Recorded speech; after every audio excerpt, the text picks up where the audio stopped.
प्रेम की भारी विकलता, ये साधन वाधन से नहीं होता।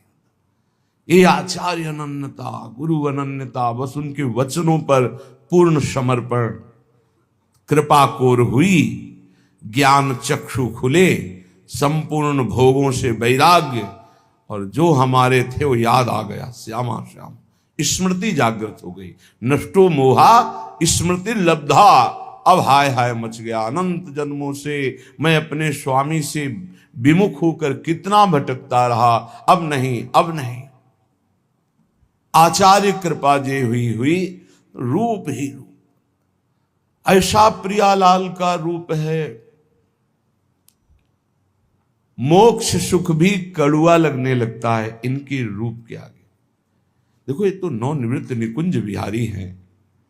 जब अवतार लेते हैं यही राम रूप में, तो जनक जी श्री सुखदेव जी के गुरुदेव हैं, वो कह रहे हैं कि इस रूप का कैसा चमत्कार है कि बरबस ब्रह्म सुख ही मन त्यागा।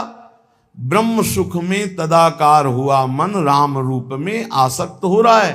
जो सहज विराग रूप मन मोरा, मेरा मन सहज वैरागी ब्रह्म का आनंद लेने वाला, वो ब्रह्मानंद से हटकर रूप आनंद में। फिर निकुंज बिहारी श्यामा श्याम का जो रूप है वो तो अद्भुत प्रेम रूप। तो अरिपान करें दृग बारो निरूप, छके अति घूमत नेह भरे। श्री युगल सरकार नेत्रों में बस गए, इनके रूप का आशव, बड़ा नशा है प्रिया प्रीतम के रूप में। बस उनकी कृपा से एक बार नेत्रों में झलक जाए, पर वो झलकने की स्थिति चाहिए, प्रबल आशा, प्रबल चाह।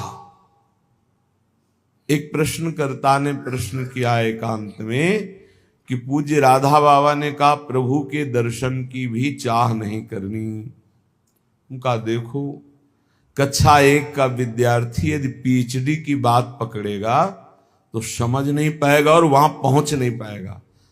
देखो, भगवत प्राप्त महापुरुष हैं और वो निरंतर ऐसे सूक्ष्म साधन में प्रवेश पा चुके हैं जो अचाह स्थिति प्रकट करता है। हमको वहां तक पहुंचना है तो असत चाह को मिटाने के लिए पहले सद चाह, असद आचरण मिटाने के लिए सद आचरण। जब सद आचरण, सद चाह, तो हृदय निर्मल हुआ,